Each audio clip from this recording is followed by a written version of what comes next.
episode of Motivation Mondays. For all those tuning in, again, you probably were on the live and then it stopped, and now you're on the live again. But yes, we do this each and every Monday from 11-ish to 12-ish. It's a 30-minute show where we get motivation from men. A lot of times, you know, there's and I just came back from the Essence Festival where there was all these empowerment things for women, and there is, and shout out to the women making sure that they continue to empower each other. But this is something that me and Will4Real came up with to motivate men.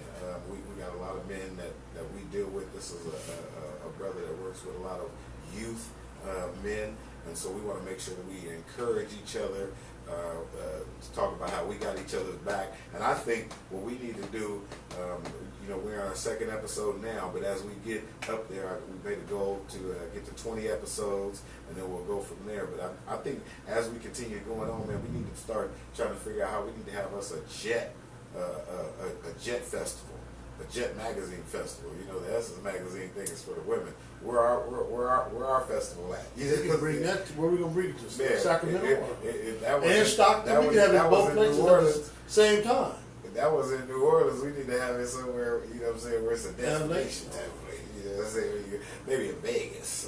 You know, somewhere you can drink outside in Jesus' name. That's on that red one.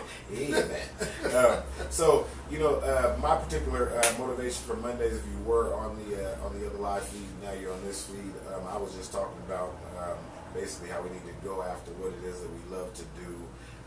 You know, as much as we do need to work jobs and we do need to make money, we don't need to be working jobs for women that you know what I'm saying, sometimes you end up getting a woman that you really, really like, and so you end up doing more just to keep that woman than you're doing to please yourself. You know, you're working a job that you know you don't want to work just because you don't want her to leave you, or you're working a job that's paying you know, enough money just so you can take care of your kids. No, find out what it is that you love to do, because God gave us all a gift, a purpose, and a plan. And then he also gave you a hope. So not only did he give you a future, he gave you enough faith to run after that dream that he gave you. And so, you know, that's my motivation for Monday is think back to what it is that you do effortlessly. When I think about doing comedy, I would do this for free because I didn't know you could make money making people laugh. I've been making people laugh my whole life. You know what I'm saying? So this is the gift God gave me, and laughter does good to the soul like a medicine. So I'm like a doctor out here. Not getting paid like one, but I'm on my way. But don't let him fool you. If that's the we're not supposed to talk about that, but don't let him fool you. That bank account is that bank account. Will4Real. I'm gonna speak the truth. If that's the gift that's been given to me, you know, I was always given a gift to make people laugh. That's why now I'm actually a comedian. I get to go around and make people laugh. But you know, we don't want to be the first devils that our kids see. You know, my mom told me a whole lot of times, boy, shut up, stop talking all the time, stop this, stop that. And so for a long time, I didn't say things that would come to my mind or just be myself, because I would always not want to get her upset with me. And so, you know, who knows where I would have been had my mom had the dad in the house. And so instead of her working two jobs and being irritated when she comes home and I'm being creative, you know, there'll be another guy there helping her out. And so when you see your kids be creative, can play basketball, or can swing a club, or can drum a beat, or saying poetry in their six, you know, drawing on the walls. You can drawing on the walls. Like you were saying, you can see the gifting in them, as opposed to seeing it as it being irritated because you've been at work working a job you don't want to work. So right. My motivation for this: go after what it is that you love to do, and God put something in your heart. I know with this brother, man, I've been working with this brother for a long time. Basketball coach, probably one of the best communicators I've seen with youth. Especially in this day and age, because these kids are quick to say, "No, I ain't doing that." Nigga, who is you? You know what I'm saying? They always want what you done did. So I found myself in there trying to tell them my resume. Little nigga, I'm in there playing one-on-one. Right. Just to show Don't my you know? because short. You know what I'm saying? When you're short, you know, you get little sixth graders want to test you. He ain't never really had that problem. No, because I had to tell him, like, look, man, I'm just gonna stand here and shoot this 3-point shot. If you can beat me shooting this 3-point shot, then I know you can shoot. And then I'll beat them all. You know, they was little kids. Then they 6'11" now, 7 foot in the NBA and stuff. You know, shout out to my boy Eric Studerville and Mason Studerville. Check them out, man. He on the Phoenix. He on the Phoenix Suns. That's my boy, man, Eric Studerville. But yeah, he's one of them. I had to bust him up, you know, from the 3-point line. I had to make him recognize that I'm old, but I'm not that old. I was blessed with this gift. Yeah, shoot the rock.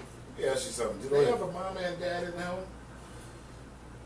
Just the mom. I believe it was just mom. They was divorced, and dad. I actually work with him right now. Oh, okay. In Stockton. It's amazing. So they probably didn't live in the same home, but the dad was in the life. Right, the dad was there, but the dad was coaching in Lodi, I believe, at the time at Tokay High School. Oh yeah. And they were in Orangeville. So there's no way dad, you know, separated. I don't know if they were divorced or whatever, but I know the dad wasn't in the home. Right. So when I had them, I had them. No, you were the father figure for them. Exactly. I was their foundation, you know, for basketball because, you know, their dad wasn't there. Like we speak on that as well. You know, we need to participate more as men in these kids' lives because, you know, they need us as well as the mom, and they need their mom, and even when they grow up, you know, over 18, they still need us. Even more.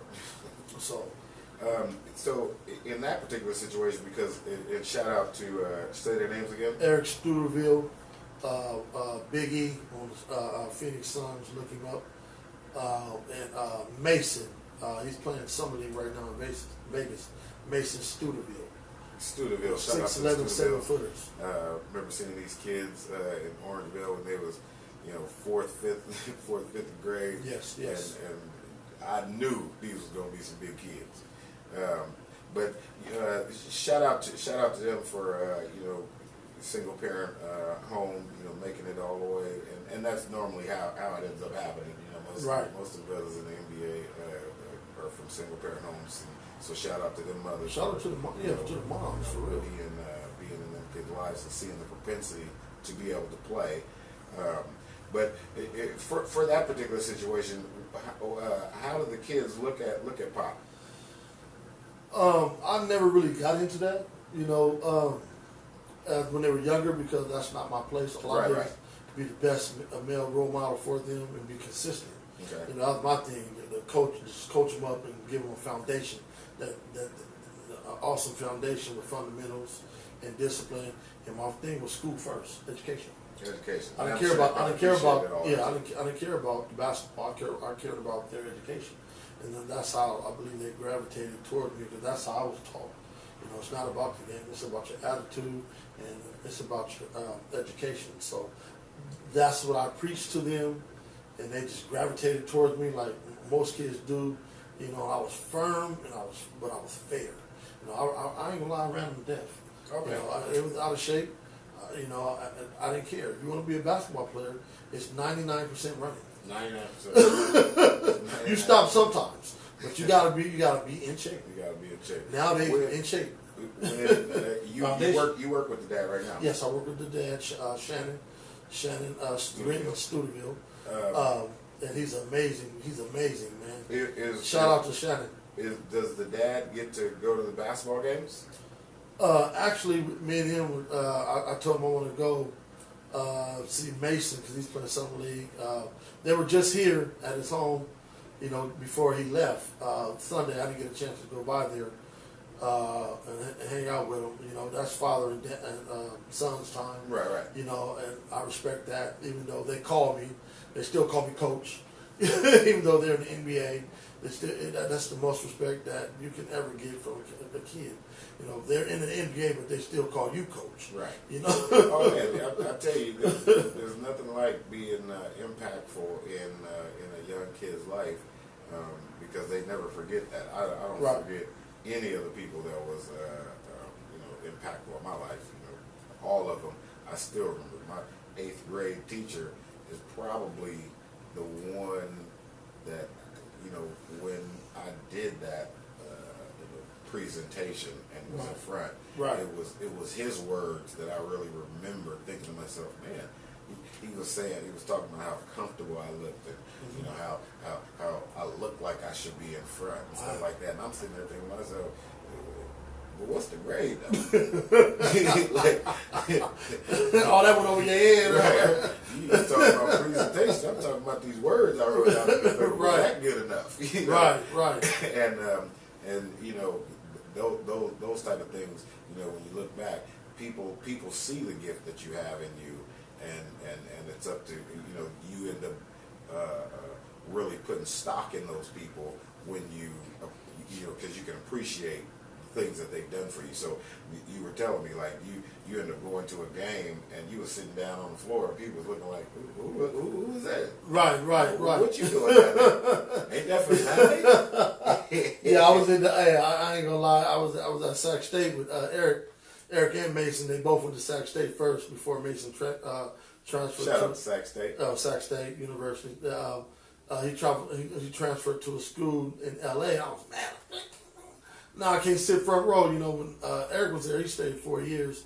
And man, the first year I didn't get to go see him as a freshman, but the next 3 years, I was sitting in the front row seats, and I would walk in, and me and my son, whoever was guests with me, I'm VIP, and they were all like, "Who's this guy?" They looking at me like, "Who's that?" But I was sitting in the front row of the game at Sac State in the big money seats.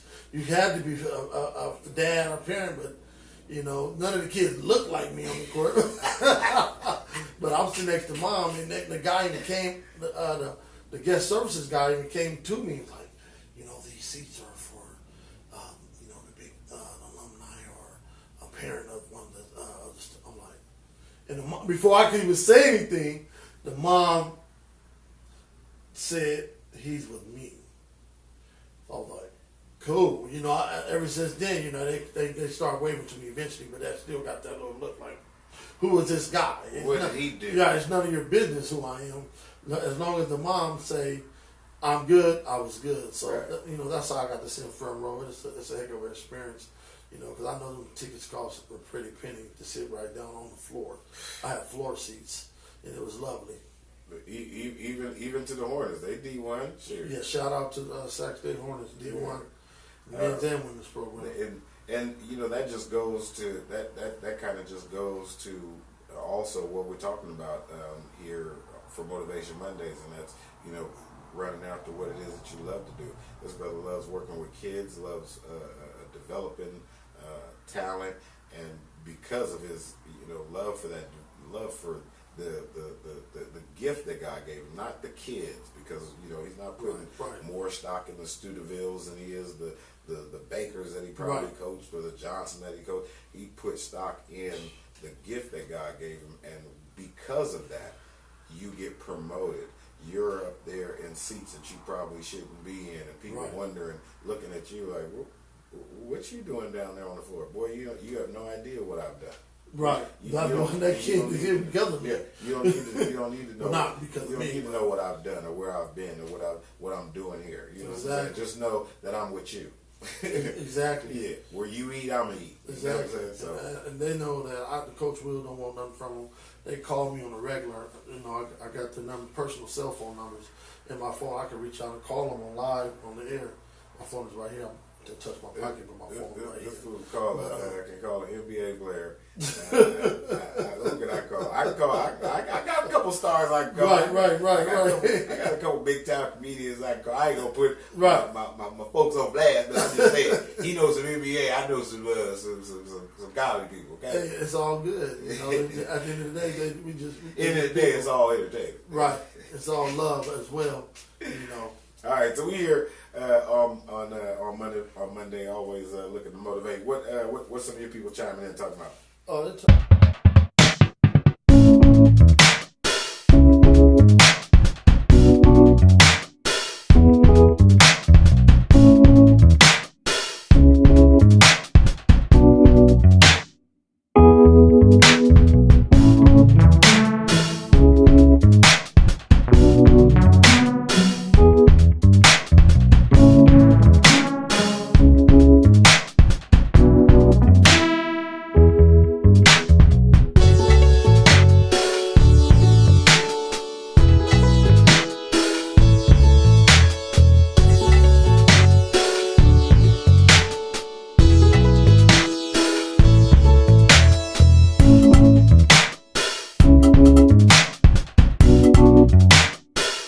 Peace.